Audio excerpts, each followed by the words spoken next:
បច្ជាផ្ទុះពេញទំព័រមុខនៃកាសែតទូទាំងពិភពលោកហើយនៅពេលនេះសំណួរសួរថាអាណាចក្រគយនៃខេត្តត្បូងឃ្មុំណាខ្លះទៅគេថាឬជាសមរភូមិបង្កភេរវកម្មផ្លូវចិត្តលើរាសស្លូតត្រង់តាមមែនទេសកម្មភាពដេញកាក់ឡានបែបចោលលួចប្លន់ហើយណាបងប្អូនឃើញហើយបាទទស្សនវិជ្ជានេះគឺមិនគួរឲ្យកើតមានទេ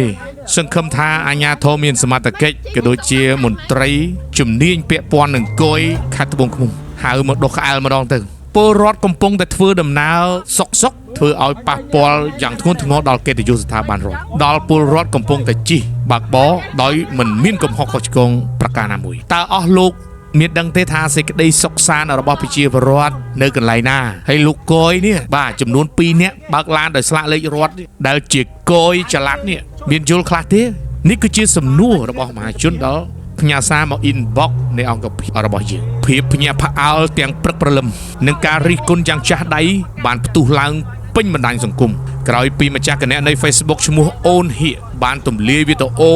សកម្មភាពមន្ត្រីគយខេត្តត្បូងឃ្មុំបើករថយន្តដេញកាក់រថយន្តប្រជាពលរដ្ឋយ៉ាងអនាធិបតេយ្យបំផុតទង្វើនេះណាមិនត្រឹមតែជាការរំលោភអំណាចប៉ុណ្ណោះទេ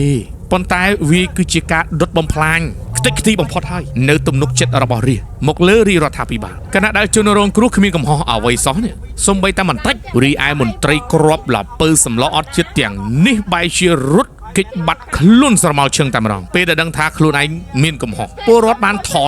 តវិញព្រោះដោយសារតែគាត់អត់មានកំហុសអ្វីនោះទេពុកម៉ែបងប្អូនឃើញនៅក្នុងវីដេអូនេះយើងកុំខ្លាចនេះគឺជាសារមួយសម្រាប់ពលរដ្ឋផ្សេងថតវិញបើសិនតែយើងមិនមានកំហុសថតវិញជាភស្តុតាងសម្រាប់មហាជនក៏ដូចជាថ្នាក់ដឹកនាំកម្ពុជាឲ្យលោកបានជ្រាបពីព័ត៌មាននេះឲ្យកាន់តែច្បាស់បន្ថែមទៀតសម្រាប់វះកាត់នៅមន្ត្រីអសកម្មនិងមន្ត្រីក្របល្ពើស្ងោនឹងសកម្មភាពដេញតាមនឹងកាក់រថយន្តដូចក្នុងរឿង Hollywood ចឹងបានស្ដែងឲ្យឃើញនៅចំណុចអវិជ្ជមានជាច្រើនណាស់សម្រាប់គយមកក្តាប់ទូចនៅខេត្តត្បូងឃ្មុំនេះតើច្បាប់ណាដែលអនុញ្ញាតឲ្យមន្ត្រីគយដេញតាមបង្កគ្រោះថ្នាក់លើដងផ្លូវសាធារណៈដោយគ្រាន់តែសង្ស័យនឹងទាំងគ្មានភស្តុតាងផងនឹងបងប្អូនប្រិយមិត្តទូរទស្សនិកជនជួយពិចារណាតាមការគួរនិងខមមិនជាមួយនឹងអង្គភាពរបស់យើងខ្ញុំដើម្បីយើងជះនៅមន្ទិលសង្ស័យជូនមហាជនផ្សេងៗឲ្យបានជ្រាបជាព័ត៌មានមិនមែនជាលក្ខណៈត្រាម៉ាទេគឺជារឿងពិតហើយក៏មិនមែនជារឿងដែលយើងយកវីដេអូ AI មកផុសដែរគឺជារឿងពិតតែម្ដង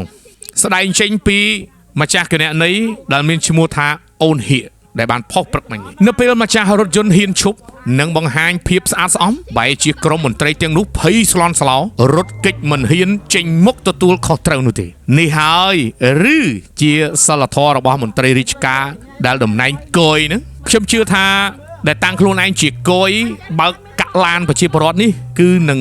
ឃើញមុខឆាប់ហើយច្បាស់នៅក្នុងការបំភ្លឺជូនពលរដ្ឋមហាជនទូទាំងប្រទេសដើម្បីឲ្យលោកបានជ្រាបផងព្រោះឥឡូវនេះគាត់កំពុងតែតាមដានខ្លាំងខាងអគ្គឬក៏អនុប្រធាននៅខាងគយចល័តនៅខាងនៃខេត្តត្បូងឃ្មុំជួយបំភ្លឺផងឲ្យអស់មន្ទិលសង្ស័យចម្ងល់ផ្សេងជូនពលរដ្ឋការធ្វើឲ្យពលរដ្ឋភ័យខ្លាចដល់ឋានៈឃើញឡានគយខ្លាចដូចឃើញខ្មោចជាងគឺជាការបរាជ័យដ៏ធំធេងនៃវិមជ្ឈការអំណាចនៅក្រោមឋានៈជាតិយើងក៏មានពាក្យស្លោកមួយដែរបាទមន្ត្រីគឺជាអ្នកបម្រើរាជមិនមែនជាចវាយដែលចាំជន់ក្បាលរាជនោះទេត្រូវចងចាំផងដែលមន្ត្រីមួយក្តាប់តូចដែលមិនទាន់បានជ្រាបហើយនៅផ្កើននេះគឺជាសារដាស់តឿនបន្ថែមករណីនេះមិនមែនជារឿងតូចតាចទេដែលអាចមើលរំលងបានឡើយប្រិយមិត្តទូរទស្សនិកជនត្រូវចាំថាបើសិនជានៅតែបញ្ហាអញ្ចេះកើតឡើងគឺប្រជាពលរដ្ឋគាត់ភ័យស្លន់ស្លោខ្លាំងណាស់នេះគឺខ្ញុំសរសើរអ្នកបើកបរដែលមានចិត្តរឹងប៉ឹងមិនស្លន់ស្លោវាជាដំបៅមហារាជដែលកំពុងរីករុករានកិត្តិយសអង្គភាពគយទាំងមូលទូទាំងប្រទេសពុកម៉ែបងប្អូនគយតែ2នាក់នៅខេត្តត្បូងឃ្មុំតែធ្វើឲ្យខូចឈ្មោះគយផ្សេងដទៃទៀតមហាជនសូមអំពាវនាវយ៉ាងទទូចដល់អគ្គនាយកដ្ឋានគយនិងរដ្ឋកោកម្ពុជាក៏ដូចជាអាជ្ញាធរខេត្តត្បូងឃ្មុំមេត្តាស៊ើបអង្កេតជាបន្ទាន់ទៅដើម្បីកំណត់អត្តសញ្ញាណមន្ត្រីដែលពាក់ព័ន្ធក្នុងវីដេអូនេះដាក់វិន័យឬដកបញ្ឈរជើងចោលទៅនេះហើយគឺជាគំរូមន្ត្រីដទៃទៀតដើម្បីកុំឲ្យត្រីតែមួយទៀតស្អុយដល់ពេលស្អុយទាំងអស់ហើយលាងជម្រះភាពស្អុយរលួយនឹងការប្រើអំណាចផ្ដាច់ការដើម្បីផ្ដល់ភាពកក់ក្ដៅជូនពលរដ្ឋឡើងវិញ